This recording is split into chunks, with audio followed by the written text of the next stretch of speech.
ఏదైతే మనం అడుగుతున్నామో అదే మంచిదని అనుకుని దేవుణ్ణి అడుగుతాం. ఎప్పుడైతే మనం ఆ రీతిగా ప్రార్థన చేస్తామో, ప్రభా ఇది నాకు కావాలి, ఇది నాకు నీడ్ ఉంది, ఇప్పుడు ఇది నాకు అవసరం అని ప్రార్థన చేయగానే ప్రభు అంటాడంట, సరే నువ్వు అడిగినదే నీకు దొరుకునుగాక అని అడగగానే ప్రభు మనకి ఇచ్చేస్తారంట.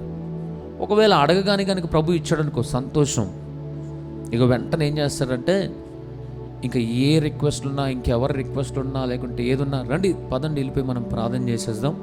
ఎందుకంటే ప్రార్థన చేయగానే ప్రభు ఏం చేస్తున్నారు, ఆలకిస్తున్నారు కాబట్టి ఆయన అడిగితే ఇచ్చేస్తాడన్న ఆలోచనతో ఏం చేస్తారంటే ప్రార్థన అనేది కొనసాగిస్తారు. ఇంకొక పర్టిక్యులర్ విషయంలో, ఏదైనా ఒక ప్రాముఖ్యమైన విషయంలో దేవాతి దేవుని మొరపెడుతుంటే, దేవుడు ఒకవేళ వెయిట్ అన్నాడు అనుకోండి, ఆగు అన్నాడు అనుకోండి, కొంత ఇక లేనిపోని ఆలోచనలను వచ్చేస్తూ ఉంటాయి. ముందుగా చేసింది దేవుడేనా, లేకుంటే నేనేమన్నా అనుకున్నానా, లేకుంటే దేవుడి పైన అధిక విశ్వాసాన్ని ఏమన్నా కలిగి ఉన్నానా, ఇంకా చాలా డౌట్స్. నెగిటివ్ ఎక్కువ వద్దు కాబట్టి నేను దాని గురించి ఎక్కువ చెప్పను. ఇక చాలా ఆలోచనలు వారికి వచ్చేస్తూ ఉంటాయి.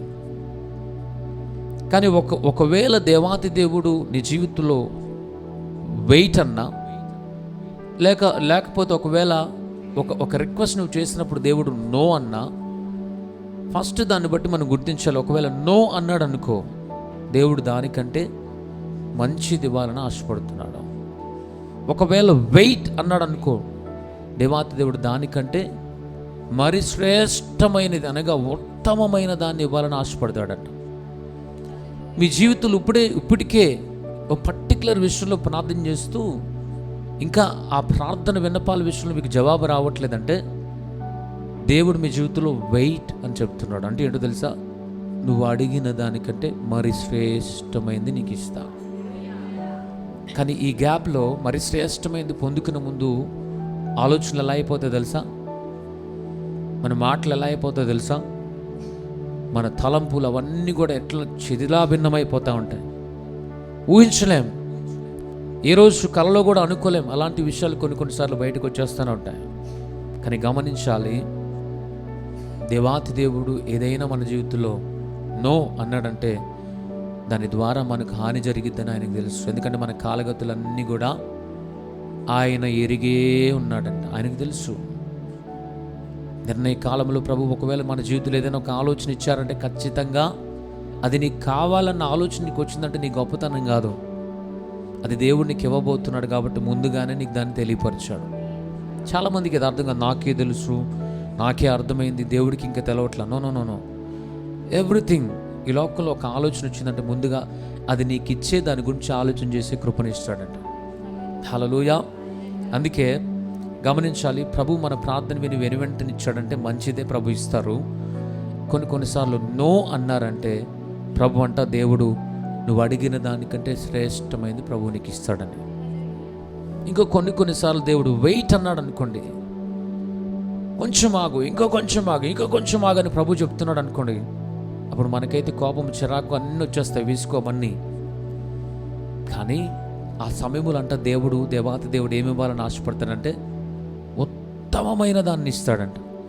నీ జీవితంలో చాలా కాలంగా నిరీక్షిస్తున్నావు అంటే ఒక ప్రార్థన విన్నపం గురించి, అది దేవుడు చేయలేక కానే కాదు. చాలామంది పక్కన వారితో పోల్చుకుంటారు.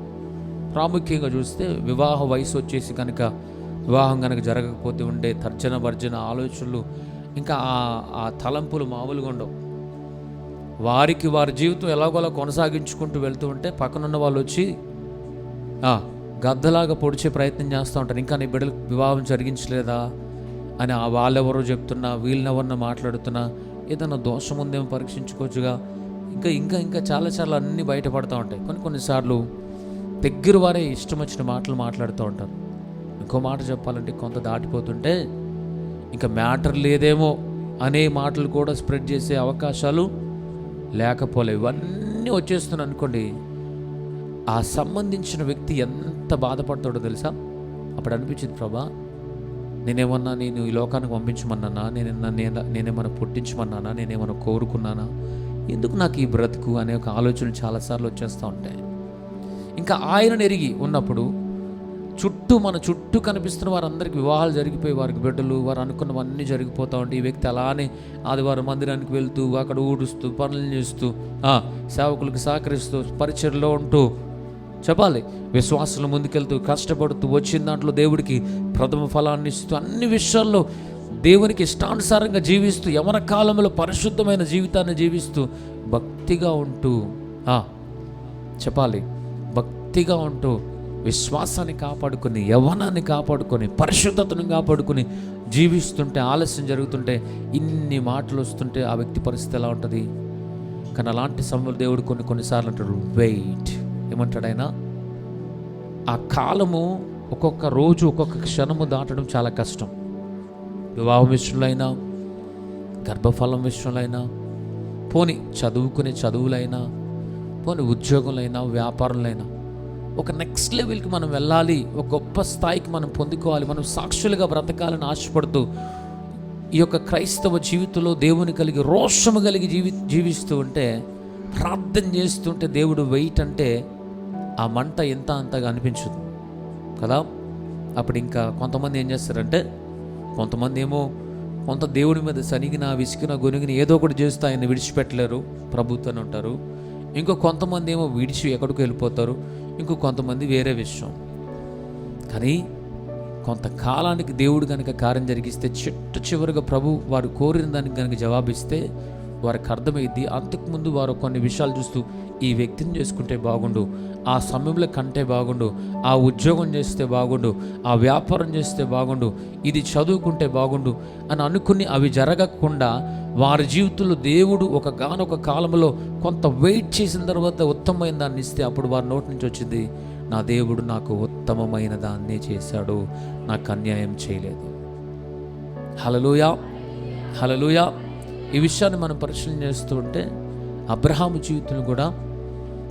జీవితంలో దేవాతి దేవుడు అబ్రహామును, శారాను దర్శించి ఒక మాట చెప్తారు. అబ్రహాము, నీ సంతానాన్ని నేను ఆకాశ నక్షత్రముల వల్లే, సముద్ర తీరమందుల ఇసుకరేణి వల్లే నేను చేస్తానని చెప్పగానే అబ్రహాం వెనువెంటనే ఆయన మాట నమ్మి ఆయన చెప్తుంది, నీ చేతనైతే లెక్క పెట్టమనగానే తన గుడారం నుండి బయటకు వచ్చి లెక్క పెట్టడం చూస్తూ ఉన్నాం. తన భార్య అడుగుతుంది, అబ్రహాం అని పేరు కూడా పిలవదు, అబ్రహాంని ఏమని పిలిచేదంట? ఏ మిస్టర్ అబ్రహాం, ఓయ్ హుయ్ అనేదా? ఇప్పుడు చూడండి, చాలామంది భర్తని ఇష్టం వచ్చినట్టుగా పిలుస్తారు. ఇంకా కొంతమంది చెప్తారు, ఈయనని పేరు పెట్టి పిలవడం ఎక్కువ, ఇంకా జంతువుతో పోల్చట్లా. ఒకవేళ జంతువుతో పోలిస్తే జంతువుకే అవమానం కాబట్టి పిలవట్లని కొంతమంది ఉంటారు, వారికి అనుభవాలు. కానీ ఒక్క మాట చెప్తా, క్రీస్తు స్వరక్తము చేత కొనబడిన, కడగబడిన ప్రతి ఒక్కరు కూడా, బైబుల్ పరిశుద్ధ గ్రంథమే మనకు ఆధారం కాబట్టి, మన పితరులైనటువంటి అబ్రహాము మన విశ్వాసులకు తండ్రి కాబట్టి, తల్లిదండ్రుల పిలుపు ఏ రీతిగా ఉందో అదే పిలుపు ముందుకు వచ్చింది. నేను చూస్తుంటా, అంకుల్ గారు వారి తల్లిదండ్రులని నాకు ఇచ్చిన ఆత్మబిడ్డలు, వారు ఎప్పుడైనా వాళ్ళ నాన్నగారిని ఎలా పిలుస్తారో నాన్నగారు. ఆ పిలుపు ఎలా వస్తుందంటే, నెక్స్ట్ వాళ్ళ యొక్క జనరేషన్, నెక్స్ట్ ఉన్న ఆ తరాలు కూడా వారి పిల్లల తాతగారు, అమ్మమ్మ గారు, అంటే ఒక రెస్పెక్ట్ అనేది ఉంటుంది. అలాగే మన జీవితంలో దేవుని ప్రజలుగా మనం ఎలా పిలవాలంట? శారా ఏమని పిలుస్తుందంటే యజమానుడా అని పిలుస్తుంది. అది మనం ఇంగ్లీష్లో మనం చూస్తే మై లార్డ్ ఏంటంటాం. సో వారు ఎలా ఉన్నా సరే, నువ్వు పిలిచే పిలుపుని బట్టి దేవుడు ఏం చేస్తాడంటే నీ కుటుంబాన్ని వర్ధిలింపజేస్తాడు. అయితే అబ్రహాముతో శారా చెప్తుంది, యజమానుడా నువ్వైతే బిడ్డలు కలుగుతారంటున్నావు, బాగానే ఉంది, మరి ఆలస్యం అవుతుందిగా అంటే, ఈమె అడిగిన ప్రతిసారి బయటికి తీసుకెళ్ళను, నక్షత్రాలు లెక్క పెట్టమని చెప్తున్నాడంట, ఆమెతో చుక్కలు లెక్క పెట్టి అంటున్నాడంట. ఓకే సరే, భర్త గారి మాట వినాలి కదా, యజమానుడి మాట వినాలి కాబట్టి ఆయన మాటే శాసనం అన్నట్లుగా ఆయన అడుగు వేస్తూ ఆయన చెప్పిన పని చేస్తూ ఉంది. 1 సంవత్సరం లెక్క పెట్టింది, 2 సంవత్సరాలు, 3, 4, 5, 6, 7, 8, 9, 10 సంవత్సరాలు అయిపోయింది. ఇంక ఎలా అనిపిస్తుంది? ఆ పొజిషన్లో మనకుంటే ఏమనిపించింది? ఇప్పుడు కాలం ఉన్న వాళ్ళు అయితే ఇంక అంతవరకు ఆగరు, అది వేరే విషయం, మనకు అనవసరం లేదు వారి గురించి. కానీ శారా గంట బాగా విసిగిపోయి, 10 సంవత్సరాలు అయిపోయింది కదా, ఇన్ని చుక్కలు నాతో లెక్క పెట్టించు కదా, నీకు ఒక చుక్కను నేను సిద్ధం చేశాను అన్నదంట. అని హాగర్నిచ్చి, నువ్వు ఆవితో వెళ్ళు, నాకు ఎట్లా కూడా నాకు సంబంధం లేదు, ఏదో రకంగా నాకేం కావాలి, కుమారుడు కావాలంతే అని అంటే సరే వారు వెళ్ళారు. నెక్స్ట్ కుమారుడు పుట్టాడు. ఏం పేరు చెప్పాలి? ఇష్మాయేలు పుట్టాడు. ఇష్మాయేల్ అంటే ఏంటి? దేవుడు తనకు ఒక పేరు చెప్తాడు. ఏం పేరంట? కంచరగాడిద. దేవుడు ఏం చెప్పాడు వీళ్ళకి? వెయిట్, ఆగు, నేను ఈ సంతానాన్ని ఇస్తా. ఇచ్చిన సంతానం ఎలా ఉంటుంది? ఆకాశంలో ఉన్న నక్షత్రముల వలె, సముద్ర తీరమందలి ఇసుక రేణువుల వలె ఉంటుందని ప్రభు చెప్పారు కదా. అయితే దేవుడు కార్యాన్ని, ఉత్తమమైన దాన్ని ఇవ్వబోతున్నాడు. కానీ వీరి జీవితంలో ఏముందంటే విశ్వాసం ఉంది. కానీ ఏమైపోయిందంటే ఆ ఓపిక, ఆ వెయిట్ చేయలేకపోయింది శారా. వెయిట్ చేయలేకపోతే లాస్ట్కి ఒక గాడిదకు జన్మనివ్వగలిగిన పరిస్థితి వచ్చింది. ఈరోజు చాలామంది, కొంతమంది పిల్లల్ని ఏమని పిలుస్తారు? ఒరే గాడిద అంటే ఆలోచించి. ఎందుకంటే ఈ మాటలన్నీ ఎక్కడి నుంచి వచ్చినాయి? అక్కడి నుంచే. అంటే ఒక వ్యక్తిని దేవుడు ఉత్తమమైన దాన్ని ఇచ్చే ముందు తొందరపడితే ఏమొచ్చిందంట? గాడిద లాంటిది రావాల్సిందే. మరి కొంతకాలానికి దేవుడు శారానులా దర్శిస్తే దేవాతి దేవుడు ఇస్సాకునిచ్చాడు. ఇస్సాకును ఎవరితో పోలుస్తాడంటే గొర్రె పిల్లతో పోలుస్తాడు. చెప్పాలి, ఎవరితో పోలుస్తాడు అంటే నీ జీవితంలో, మన జీవితంలో దేవుడు ఏదైనా ఒక విషయంలో పర్టికులర్గా దేవుడు మనకు ఒక వాగ్దానం ఇస్తే, లేకుంటే మన జీవితంలో అది కావాలని ఆయన పాదాలు పట్టుకుని మనం మొరపెడుతుంటే, ప్రార్థన చేస్తుంటే, అది కనుక ప్రభు మనకి ఇవ్వట్లేదంటే ఆయన ఇవ్వలేనివాడు కాదు, చేతగానివాడు కాదు, ఆయన చేయకుండా ఊరికినేవాడు కాదు. కానీ ఇస్తాడు ఖచ్చితంగా. ఆయన ఇచ్చేది ఎలా ఉంటుందంటే శ్రేష్టమైనది, ఉత్తమమైనది ఇస్తాడంట. హల్లెలూయా, హల్లెలూయా. అందుకే దావీదు ఒక మాట చెప్తారు, 34వ కీర్తన 8వ చరణంలో, యెహోవా ఉత్తముడని రుచి చూచి తెలుసుకొనుడి.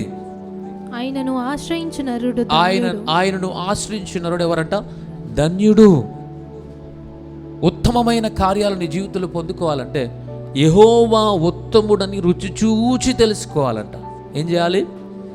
ఆయన ఉత్తముడు. అందుకే నీ జీవితంలో ఆలస్యం జరుగుతున్న ప్రతిసారి అనుకోలయ్యా, నువ్వు ఒకటే చెప్పాలి, లేట్ అవుతున్న ప్రతిసారి, ఈరోజు నేను అడిగానంటే ఇది నాకు అనుగ్రహించబడలేదంటే నీవు నాకు మరి శ్రేష్టమైనది ఇవ్వబోతున్నావు. ఉత్తమమైన దాన్ని ఇస్తావంటే, శ్రేష్టమైనది ఇస్తావంటే, విలువైంది ఇస్తావంటే, హల్లెలూయా.